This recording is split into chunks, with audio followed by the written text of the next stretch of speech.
Need a boost? Sometimes all it takes is tapping into your inner cool.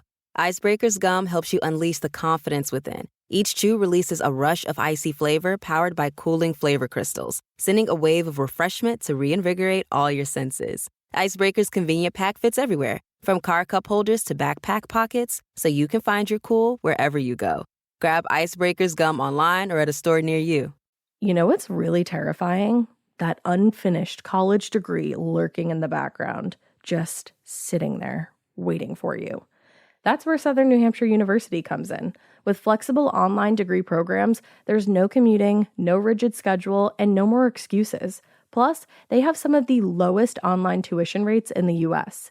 Visit snhu.edu/morbid to learn more before your degree becomes just another story about what could have been. Chilling crime cases are mysterious, but finding coverage shouldn't be. With the State Farm Personal Price Plan, you have options and can personalize your plan to help create an affordable price so you can get back to cracking all of life's bigger cases. Talk to a State Farm agent today to learn how you can choose to bundle and save with the Personal Price Plan. Like a good neighbor, State Farm is there. Head to statefarm.com to get a quote. Prices are based on rating plans that vary by state. Coverage options are selected by the customer. Availability, amount of discounts and savings, and eligibility vary by state. Hey, weirdos, I'm Ash. And I'm Alaina. And this is Spooky Morbid.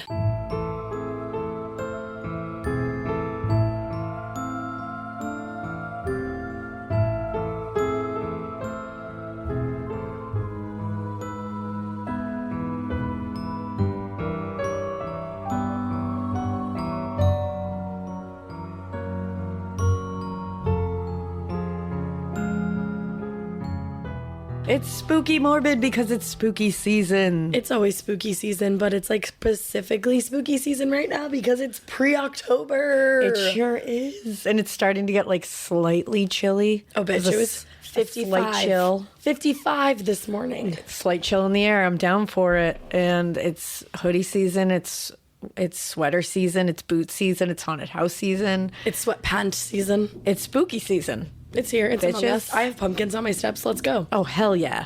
Hell yeah. Actually, I have pumpkins on my steps before you have pumpkins on your steps this year. I know, because it's going to be like 80-something degrees on Sunday, and I was worried it was going to... I don't care. It was going to melt them into a puddle of goo. No, mine aren't gooey. You just can't cut them. It hasn't been 80 yet. No, I mean, it's going to be 80. But it has been already. And Since they're you've had fine. them. They're fine. They're fine. They're not even Don't worry gooey. about it. They're probably really gross on the inside, but I feel like as long as you don't cut them, like carve them, you're good. Oh, yeah, they last much longer when you don't carve them. Yeah. So I'm ready. I'm ready to cover my entire porch with pumpkins. Do it. And before we get into this, we're doing spooky forests today, spooky woods. Before I get into it, I just want to say again that you guys are fucking awesome about the book. It's a great fucking book.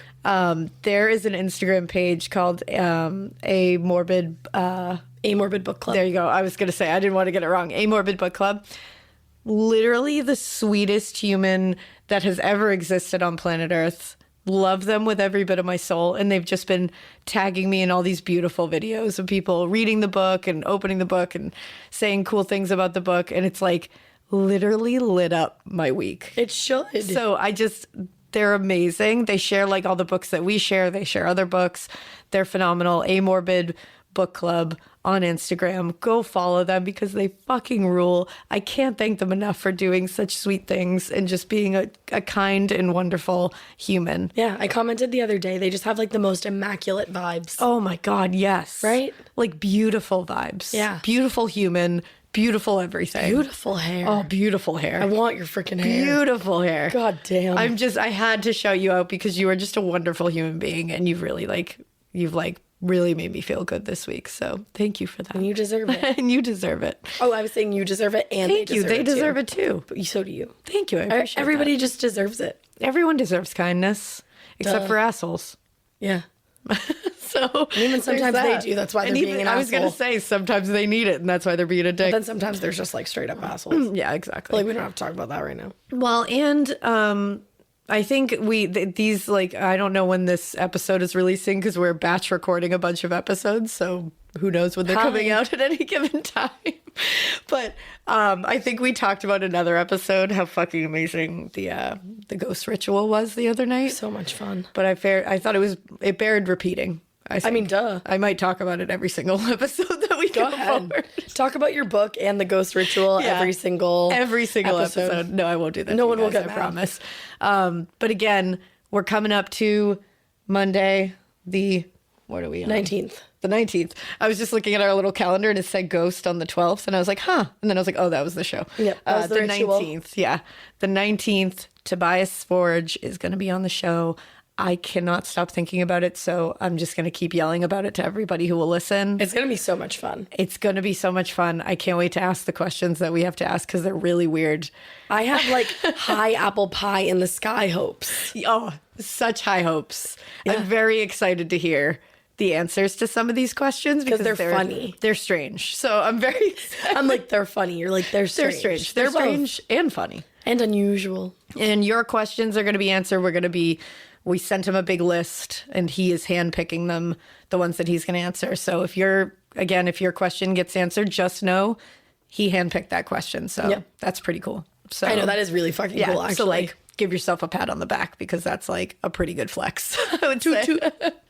But yeah, let's get into the spooky woods of it all. Let's do it, partner. Let's go. I'm going to start us off. Okay. With a bang. Don't you always? I'm going to start us off with Robinson Woods in Illinois.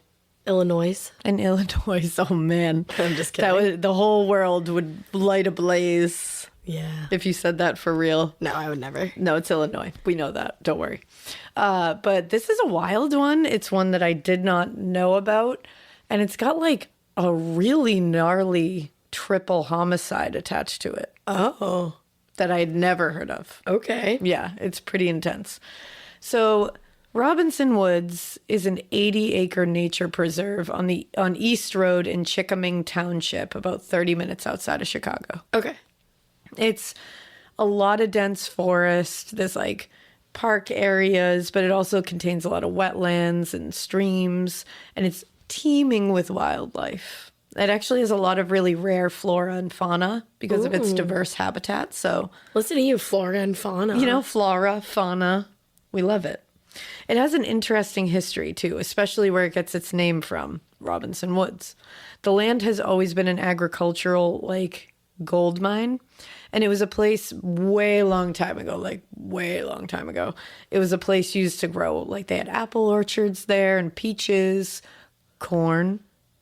It's gone. It's gone. I can't really sing that right now. And it had other row crops for like centuries. It was used for this. And then when those were abandoned before World War I, it grew into the densely forested wonder it is now. Mm-hmm. So that's fun.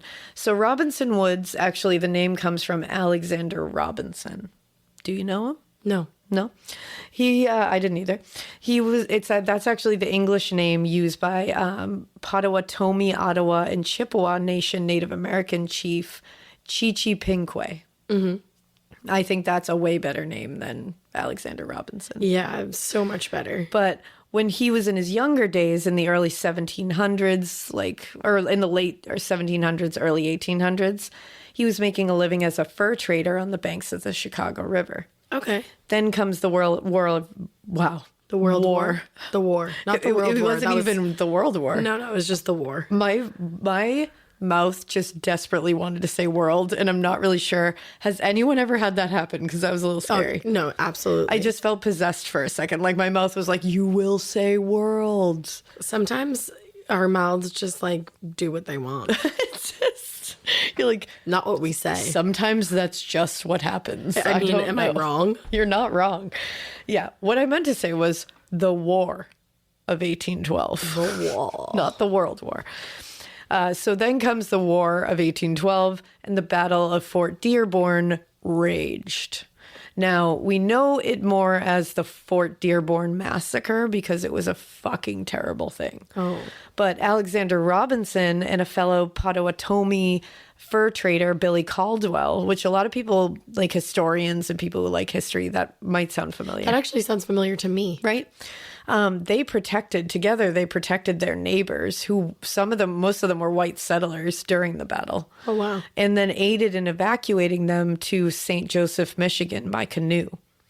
Now, after being so selfless in battle and just like, protecting their neighbors and like keeping everybody safe, they also were instrumental in peacekeeping between the Potawatomi and the white settlers as the war cooled down. All right. So basically Alexander Robinson and his family and his tribe were like very peaceful. And that's like, they were very instrumental in keeping that peace. That's wonderful. Yeah. So in an 1829 treaty, Robinson was ceded 1,600 acres of land for his help. Okay. This land was west of Chicago along is it the Des Plaines River or the Des Plaines? I think that I feel like I want to say both and they both feel wrong. I gotta look it up. I should know this because like my man's family is literally from Chicago. Your man's is. I'm going to look it up because every time I go to say this word, I say it wrong both ways. I want to say Des Plaines, but like I don't know. In English, in the US, it is Love his voice. Des Plaines. Des Des Plaines. Des Plaines. And now you know more videos. The last one was French. Thank you for that. Des Plaines. I do love the French, but it's Des Plaines. Okay, I thought so. And I So I really was wanted right. to say that, but then my brain said, no, bitch, you're wrong. No, bitch. It's true because when you look at it, you think it's supposed to be Des Plaines, but it's Des Plaines. Des Plaines. Yeah. So it's the Des Plaines River.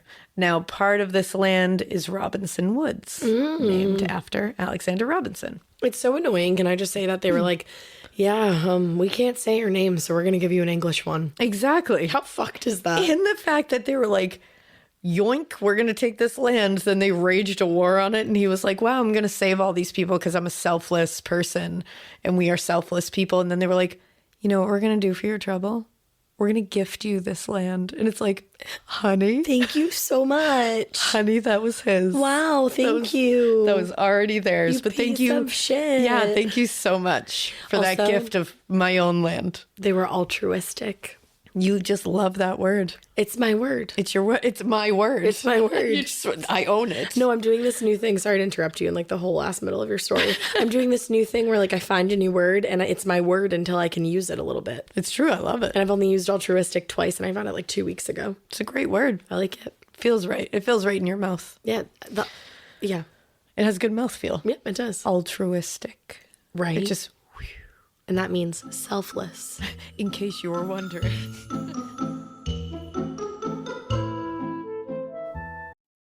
Your home should show off who you are. Now is the time to boldly write the newest chapter in your home story. And your main character? It's Ashley. Ashley has styles that balance timeless appeal and modern trends to bring your personal look home. Yes, these are well-crafted and affordable pieces with eye-catching design, but they're also built to stand up to real life. With features like stain-resistant performance fabric, options that are incredibly durable, easy to clean, and stain-resistant with machine-washable covers. Plus, Ashley provides fast, reliable, white-glove delivery right to your room of choice, so you can style your space without any stress. Ashley was nice enough to send us a bunch of new pieces for my pod lab at my house, and when I tell you they deliver it to your room of choice, unfortunately they did have to deliver to the attic, but they could not have been nicer about it.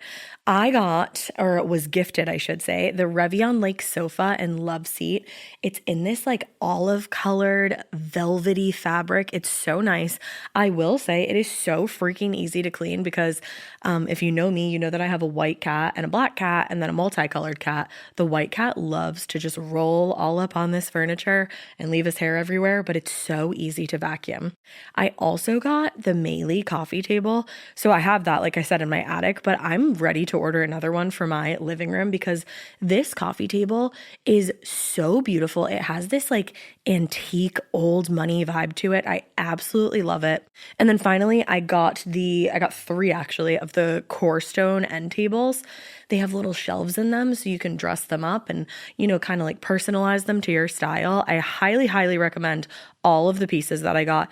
And I just recommend Ashley in general. It was such an easy process to shop with them, and the delivery, all of that from start to finish. It was awesome. Visit your local Ashley store or head to ashley.com to find your style.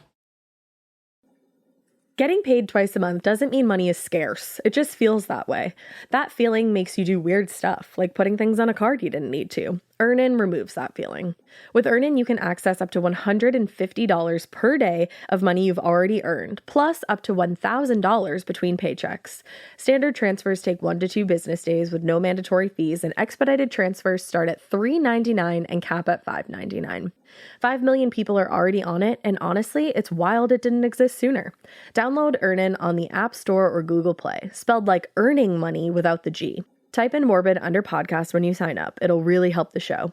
Earnin is a financial technology company, not a bank. Access limits are based on your earnings and risk factors. Standard cash outs take 1 to 2 business days with no mandatory fees. Expedited transfers available for a fee. Tips are voluntary and don't affect the service. Available in select states. Terms and restrictions apply. Visit earnin.com for full details.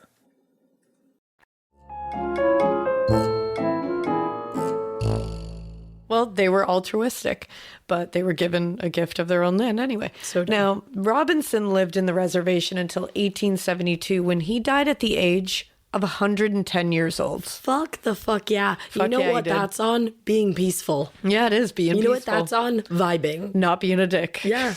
Now, his family and their descendants continued to call it home for decades, this like tract of land, and only left after a fire in 1955. Wow. Which burnt down the original homestead. And the Forest Preserve bought the land. And now it's like a park. You can go in there. But Robinson and his family are buried there. Oh, shit. And there's a big stone mark to mark the gravestones. Okay, good. I thought you were going to tell me in like unmarked graves. No, and I was it's gonna be definitely so marked. pissed. But like still like, whoa. Yeah. They're just buried there. It's kind of crazy. It's like where they should be buried, though. Like it's their for sure. fucking It's land. their land. It's just like, whoa, you can just like go in there. Now, there's that. So there's that whole thing that this land not only has an actual Native American burial ground on it, but there was a war waged on this land and really a of deaths. massacre. Yeah. It is called the Fort Dearborn Massacre. A lot of tragedy, a lot of terrible shit, a lot of atrocities happened on this land. The land remembers. We heard, we know it from the Bridgewater Triangle and the King Philip's War. We got a lot of shit happening from that. So It's energy, dude. the energy is bad and the energy is still there. So there's that. And now let's talk about the murders that happened only months after this fire in 1955. The same year, only months later. Ooh. Yeah. Isn't that weird? Yeah. This was October 16th, 1955. A tragic triple homicide happened near here. So the victims were 13-year-old John Schuessler, 11-year-old Anton Schuessler, and 14-year-old Robert Peterson. The boys were friends, and John and Anton were brothers. They had gone downtown for the day to see a movie, and they just never came back home. Oh. When they didn't return home that night, their parents called police like frantically, and a search commenced immediately. There was no signs of them. Nothing. The only signs of them were before they went missing. It was like you could follow their trail. They went to the movie. Then they had gone bowling in like a random bowling alley because one of them was like a big bowling fan. Oh. And then after that, they just seemingly disappeared. Oh, I hate that so much. Yeah. So they searched for days. And it was actually 2 full days of searching and they didn't find anything. Then after the 2 days, on October 18th, they were finally found. And it is not a happy ending. The bodies were found in a ditch that lay near a parking area in Robinson Woods. All 3 of the boys were found naked, and it was debated whether they had been sexually assaulted, but later it was declared that they likely had. Oh. A newspaper article about the case from the Toledo Blaze reported that they had been held captive, likely in some filthy place. All the boys had been bound and gagged with tape. They had all been bludgeoned in their heads with a gun or a tire iron or both. and they had all been strangled. Jesus. Robert Peterson, the 14-year-old, his head had been lacerated by some sharp instrument 14 times. Oh my God. What fucking monster did this? They were all brutalized, but for some reason, Robert Peterson got it the worst. But he was the youngest? He was the oldest, actually. He was the 14-year-old. Okay. There was a 14, 13, and 11. I wonder if he was like trying to protect the younger I two. wonder if he was.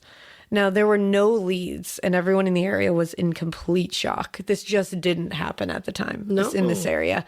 And Anton Sr., who is Anton and John's father, he apparently passed away a month after this of a heart attack. Oh, I bet. That's and like they said he was like brokenhearted. Of course. He had lost his only 2 children this way. His only They two. were his only 2 children. And even if they weren't, like, that's even if they still weren't, horrific. it's the worst thing you can possibly imagine. That's all he had. To have them both taken in this way. That's horrific. I can't even imagine. Now, Detective James A. Jack was a 26-year-old rookie on this case. And I was just like amazed at this story because he tirelessly worked for justice for these boys until it finally came decades later.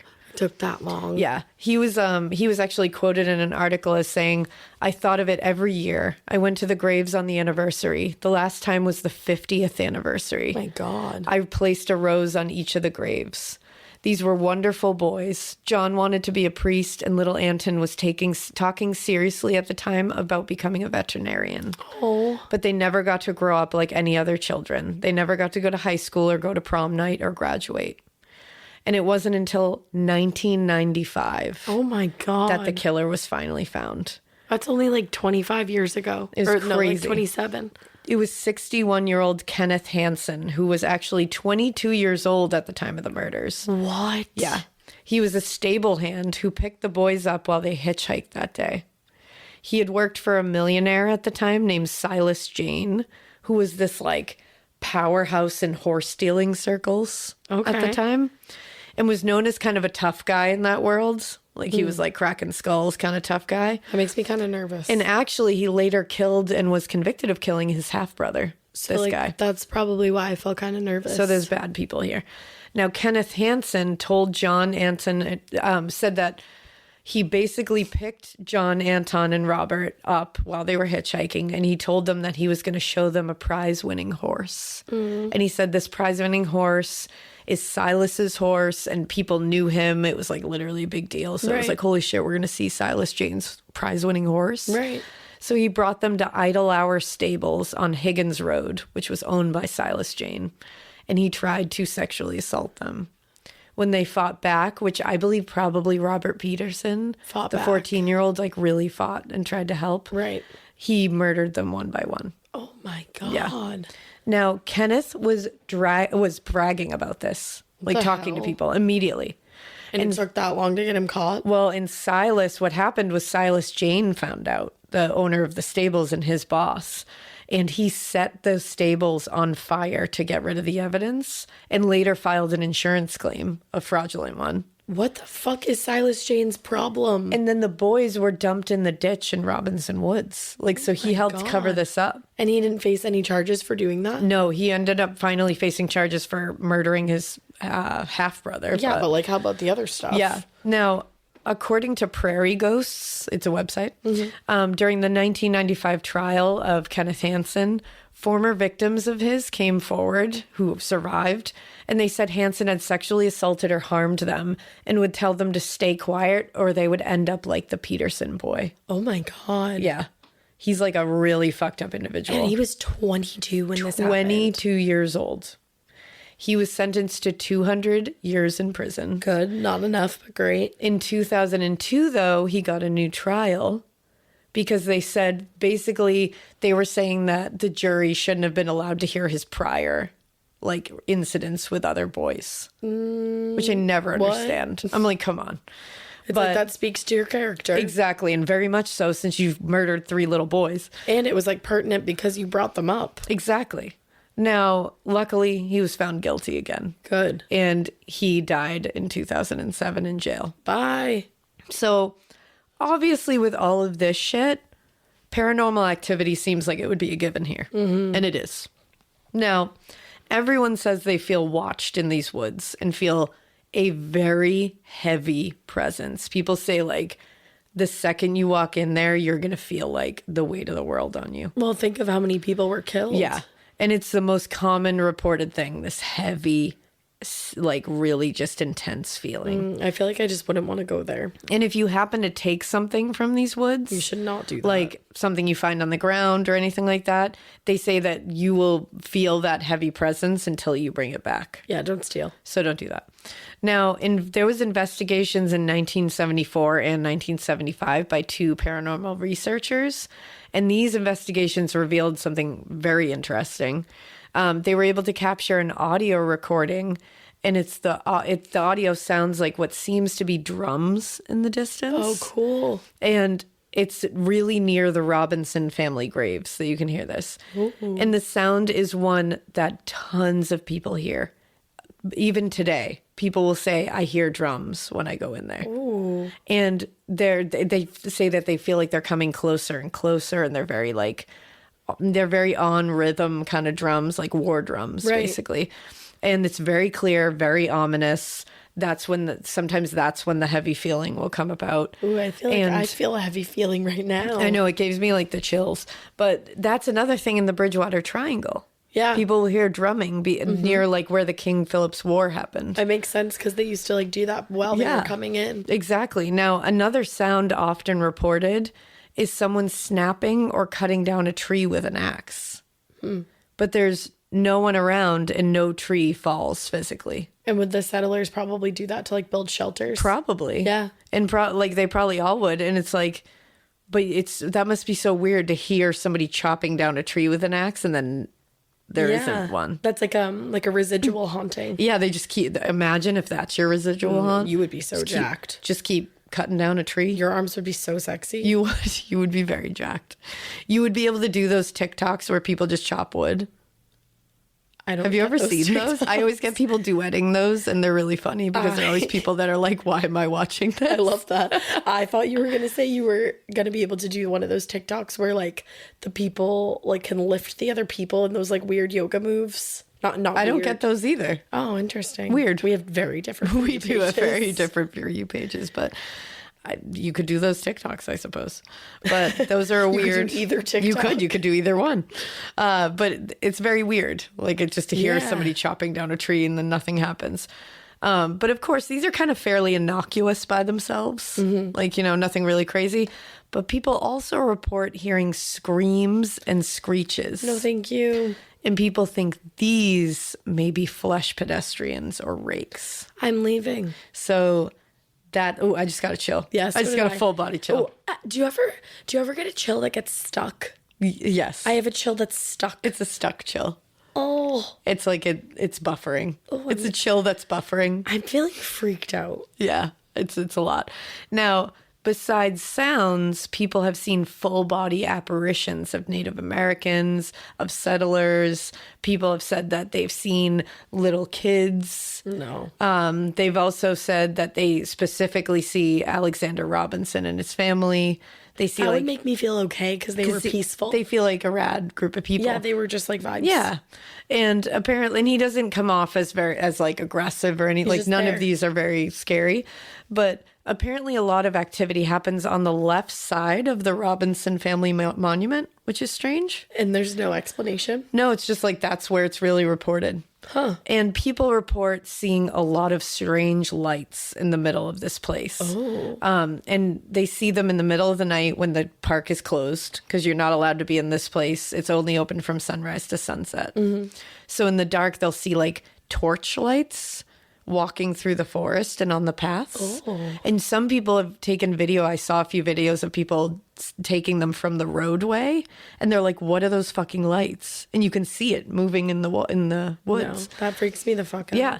But what they think it might be is that the Alexander Robinson and his family, they all would they would go down to the Des Plaines River to get water. And they would trek up those paths back to where they were. With like lanterns? With torches. Torches, excuse me, yeah. So they think this might be like people walking back from the river. Thing. Like, or it could be anything. But it's like that's like I guess a nice thought. Yeah. But that's a crazy one. And that's one that tons of people have documented. It's like reported all over the place. That is cool. That's the thing with this one that was interesting to me, is that a lot of the things that I found about it, lots of people reported them. Like these are very highly reported things. Ooh. So it's not like, oh, this one person saw this or this one person saw that. People over and over and over again document and report these actual sightings and like sounds and all that.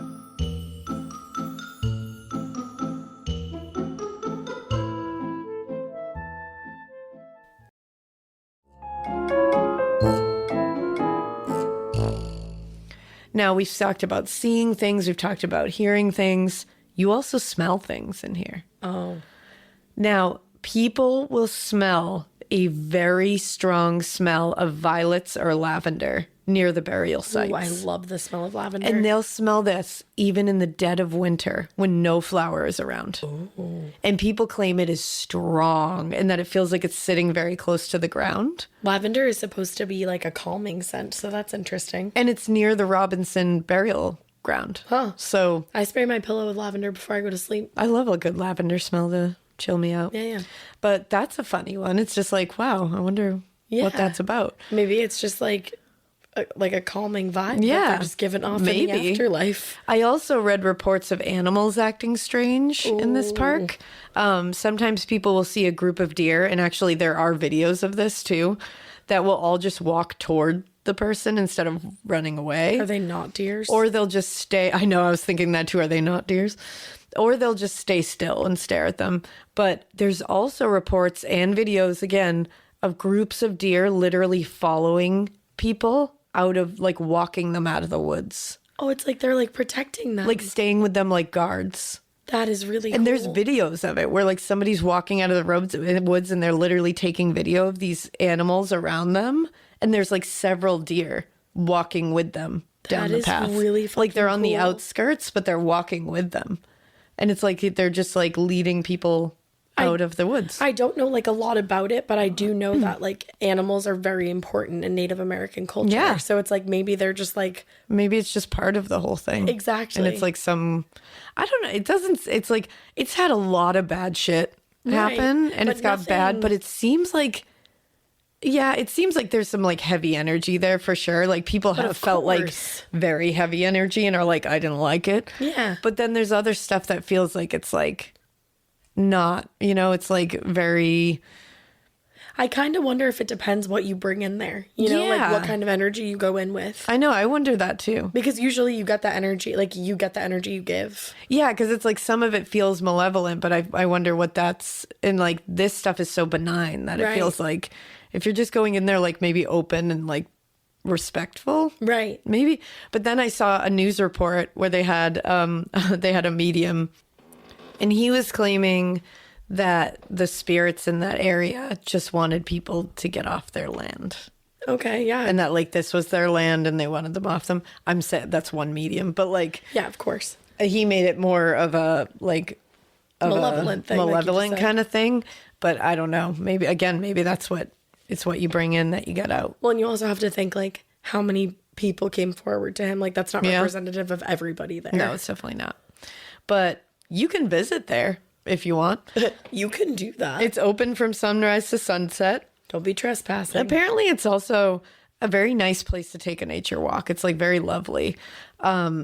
Deer will just, like, hang out around you. Like, they're very not scared of people there. That is, like, really cool. I literally just want to go to hang out with some deer. Just hang out with deer.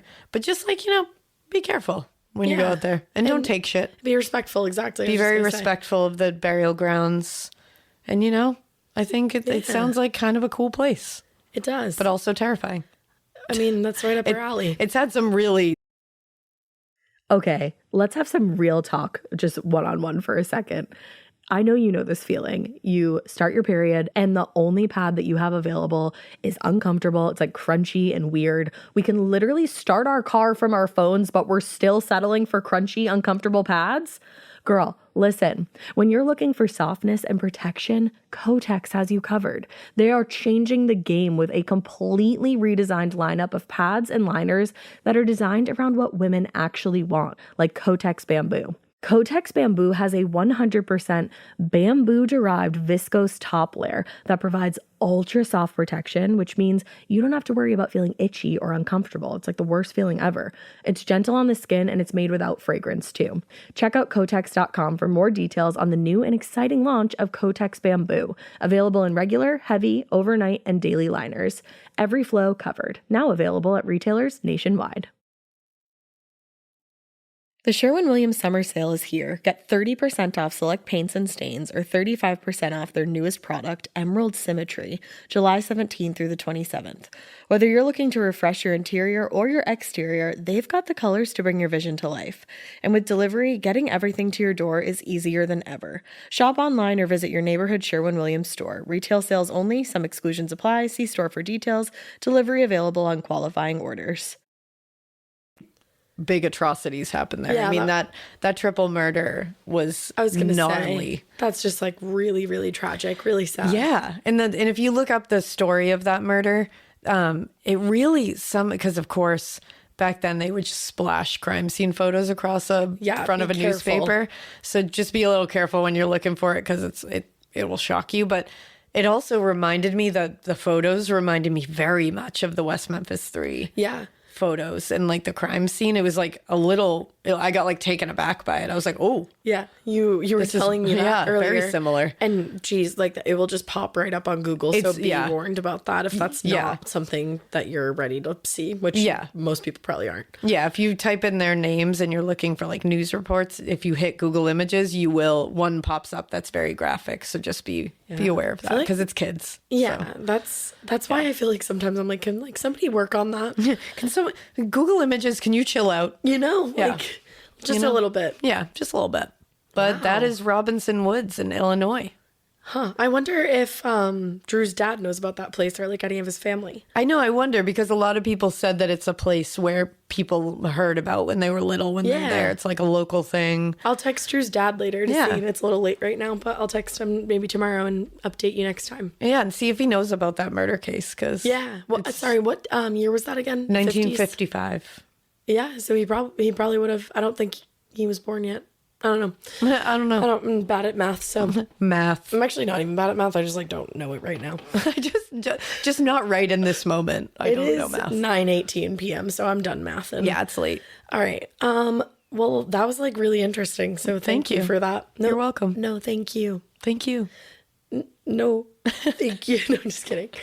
All right. So my spooky forest for this episode is kind of not a forest, but it is a little bit at the same time. Okay. Love it. It is Isla De Las Muñecas, or the Island of the Dolls. Ooh, I would say that's like foresty. Yeah, it is. It is. We don't do spooky islands yet. Maybe that's like a thing that could happen. Oh, spooky islands. I love it. I kind of love that. It's just like, tropical. Yeah. All right. So again, technically not a forest. It's actually more of a floating garden. Like these little areas are floating gardens. This island has trees and they're creepy, so it counts. There you go. You just qualified it right there. Boom. That's my argument. Creepy There's trees there. Done. So Isla De Las Muñecas is just outside of Mexico City, and it is located on Lake Texul, I believe is how you say it. And by all accounts, it was actually never meant to become a tourist attraction like it is today. But the events that led it to becoming one are actually really tragic. Way back during the Mexican Revolution, the rebels actually burned down most of this island, and the bodies that were burned during the revolution of people who had like run there for safety were simply tossed in the nearby water in these and it's like canals. It's very labyrinthian, like you would say. Ooh, very labyrinthian, and just like tossing people into the water. That's bleak. So the natives to these islands think that, and I agree with them, a lot of bad energy on the island comes from that time, and could be why it is supposedly still cursed to this day. Yeah, I wouldn't be surprised. But there is a whole other curse that we have to talk about, and it all starts with a man named Don Julian Santana Barrera. And he became the caretaker of the island in the early 50s. So he was born in Xochimilco in 1921. Not a ton is known about Don Julian's early life. but it is known that he was a very religious man. He really enjoyed going around to different towns in the area and, spreading the good word. But because he wasn't a priest, the people that he was preaching to were just like not fond of his teachings at all. Because back then, around the 50s, technically only priests were supposed to be spreading the gospel, and like nobody else. You had to be a priest To spread the good word, you got to be a priest. to spread the good word. So people looked down on him for doing so, and actually some people even used physical violence against him. Oh, It's said that he went through his fair share of beatings while like he was doing this, oh, that's sad. which is what partially led him to living alone on what would become the Island of the Dolls. And then something that like irritated me in my research, because when I actually found the truth, a lot of sources say that he abandoned his wife and children, but that doesn't seem to be true because I don't think he had children. Oh, Don Julian's nephew said that he and his wife actually lived on the island, and because it was so cursed, they actually were not able to have children while they were living there. oh, So it doesn't sound like he left his wife. yeah. Because I remember I've heard that. Like, he 'cause left to like be alone. Yeah, like I've heard very tiny bits and pieces of all this. Yeah, and that's always part of it. It's in almost every source. And then I found this article. It was a New York Post article with his actual like great grandnephew who now runs the island with his wife actually. And he was like, no, he didn't abandon anybody and he didn't have children. Oh, wow. Isn't that that's so fucked? How it's just like a game of telephone, Yeah, and that it's like it's told so many times that people believe it. Yeah, it sucks. So it's unclear whether his wife died on the island or if she left for some reason, but either he didn't leave her. So nobody is quite certain if the origin story of how the island became the Island of the Dolls is true or not. A lot of people think that the years he spent alone on the island kind of made Don Julian go a little bit cuckoo. Yeah. And they don't believe his account of what happened, but I personally do believe him. Yeah. So according to him, he was around the water in the fishing in the area, and he saw the body of a young girl floating. He wasn't sure if she was alive or dead, so he jumped into the water and like rescued her. And he did everything he possibly could to save her and bring her back to life, but it was too late. She had died. She had that's really drowned sad. in the water. Now, it's said that he either saw that this girl was holding on to a doll or that a few days later a doll appeared in that same spot, kind of like washed up on the water. Yeah. But either way, he hung that doll up. And again, another thing that kind of gets wrong in the storytelling, most sources say that he hung the doll up on a nearby tree and it all started like that, but that's not true.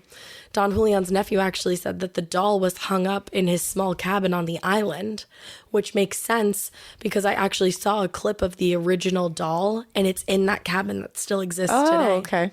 So Don Julian did this as a way not only to honor this little girl's memory who had lost her life, but also to keep evil spirits at bay because it's believed that this particular area is like very heavy with spirits of people that have died there. I mean, there was a lot of death there. Lot of death. So this marked the start of more dolls being hung up over the course of the next 50 years. And Don Julian felt compelled to hang the dolls over the island because he was actually being haunted by the spirit of the young girl that he had found. He believed he was being haunted. That is so spooky. He would wake up in the middle of the night yelling out for her or about her because every time he went to sleep, he would have nightmares about finding her, like same nightmare on repeat. And he was like, I don't know, like if there's just more I should be doing to honor her memory. And he said he was also trying to keep her spirit comfortable because he felt like she was trapped on the island and couldn't find her way to the afterlife. But you like the dolls? So he wanted her to be comfortable while she was there. Oh, man. But eventually he also felt like he needed to protect himself from her. So, and his nephew said it was because, quote, the spirit of the girl was living in sorrow. In the mornings, Julian started seeing ghosts and one day woke up and found all his crops had died. He tried many things to improve his crops, but he couldn't because the spirit damaged it. He became more and more scared. Ooh. And so, again, to protect himself, he keeps hanging up these dolls, trying to just appease this spirit. Yeah. So this was when he started actually going around to nearby towns. He would search through bins of discarded items, and he would take any doll that he found back with him. And actually, sometimes he would find them just discarded in the nearby water, and he would collect them to bring back to the island. And after some time of doing that, he actually even started selling the produce that he grew on the island in exchange for more dolls. Oh, wow. So before long, almost the entire part of his island was filled and word started spreading in the area. So people started coming to the island asking for tours. And Don Julian would take them around the island for a small fee or for more dolls to hang. Oh, geez. Now, he didn't understand the people that felt like the island was creepy or scary, though, because in his mind, it was like he was creating this beautiful sanctuary for this spirit. And he said it served as protection and it served to like make this little girl happy. Oh my God, that's like heartbreaking. It is. So his operation went on for 50 years until 2001 when he passed away. Now, he was said to have been found in the exact same spot where he found that little girl all those years ago. What? Some say that he drowned, but his nephew said he had a heart attack, actually, and then was dragged into the water by the spirit of the girl. Wow. Which I got chill bumps. I was just going to say my entire body just went warm. Warm. So people who visit the island now obviously feel like a little bit creeped out by the dolls, and just the place has this, like you were kind of saying with your set of woods, like just because of everything that's happened there, like it gets that kind of energy. Yeah, like super heavy. Yeah, but there are actual paranormal accounts from people who have visited. People say that they hear weird noises and that they've seen the dolls move on their own. And not just like they're like swaying in the wind or something, but like their arm or leg or like their whole ass head will turn around to look at you. Oh. So creepy. Oh, no. And there's like an actual like phobia of dolls. Yeah, you know who has it actually? Who? Zach Bagans has it. Oh, really? Is it Bagans or Baggins? I have no idea. I feel like I hear it said differently all the time. So like, Zach, if you're listening, let us know. Yeah, let us know if you're listening. If you're listening to us. Yeah, I don't know. I was watching clips of his show, Ghost Adventures, and he went to the island and he was like, I'm hoping I can overcome my fear. Oh, damn. And it seemed like it was really creepy. That's intense exposure therapy. Oh, that yeah. Phobia. There was like a doll that used to have batteries, but like obviously it's very old, so it didn't the batteries wouldn't work anymore. It's like exposed. And it was still talking. It had spoken in the past, but like the batteries were dead. What? It was creepy as fuck. Holy shit. So creepy.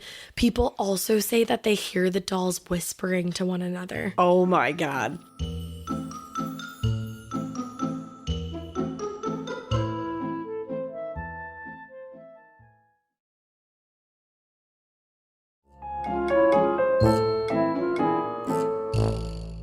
Now, legend has it that all of the dolls on the island are haunted by the spirit of the little girl, or perhaps like other children who have passed over the years and been attracted to the island. Oh my God. Because of all these dolls. Ah. Now, even people traveling nearby, like sailors heading to a certain destination, say that they feel weirdly compelled to stop and visit the island instead of going in the direction where they're headed. Oh. Which I hate. Yeah, that freaks me out. And it's like a siren song. It is.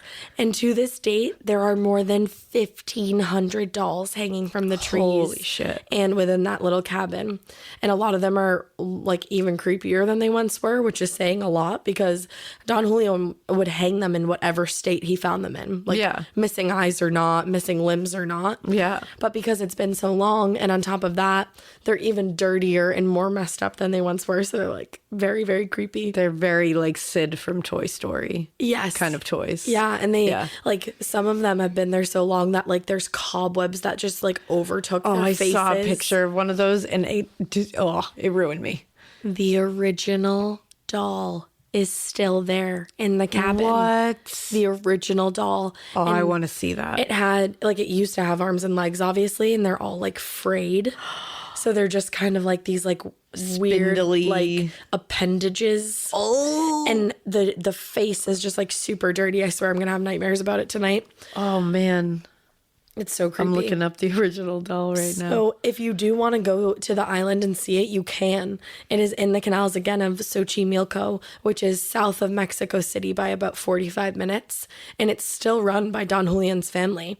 His nephew says that he still sometimes sees shadows on the island in the moonlight. Ooh. But other than that, he said he hasn't had many bad experiences on the island.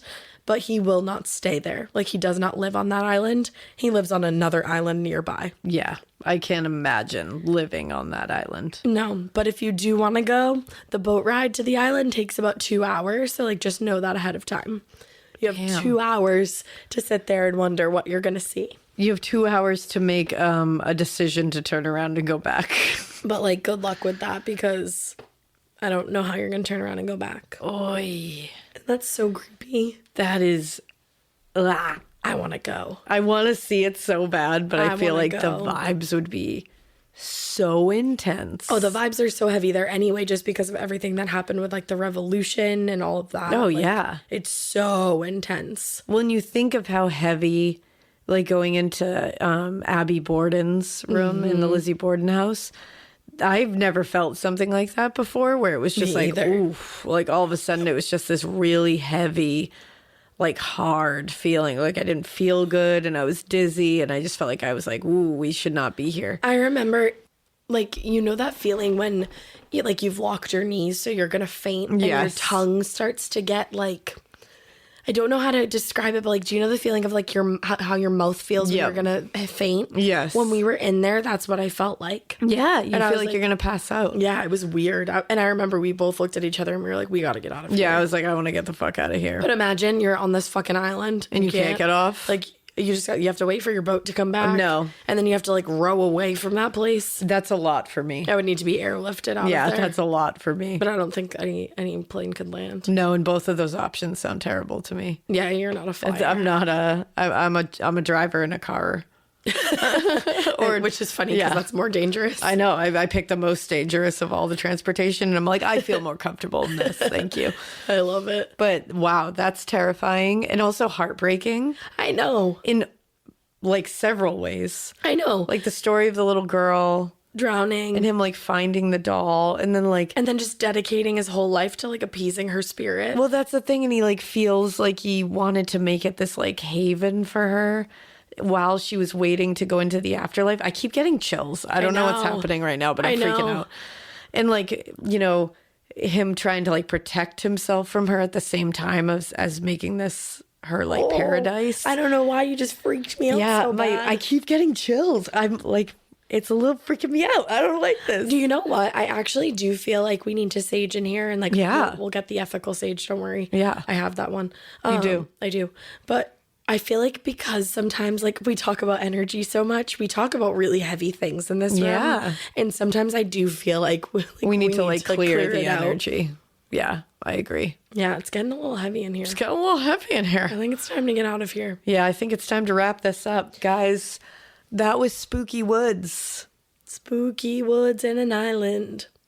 And like, you know, there's woods on that island. Yeah, there's trees. It's an island. It's this trees. That's all I was looking for here was trees. Yeah, that's what qualifies a forest. Does it have trees? Yeah, cool. It's a forest. Let's go. Like the end. Well, so we hope that you keep listening. And we hope you Keep it weird. But not so weird that your voice sounds like this. I love you so much. Bye. Please send in your spooky woods and spooky other things to morbidpodcast@gmail.com because we will love it. Yeah, yeah. Send in some spooky fucking islands. Yeah, all your spooky shit. Goodbye.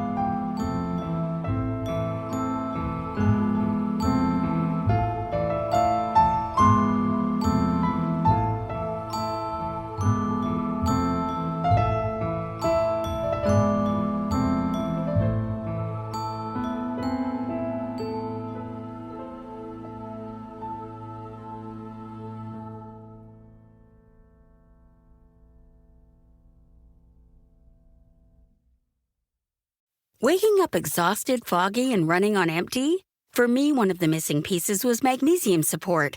That's why I added Magnesium Breakthrough by Optimizers to my nightly routine.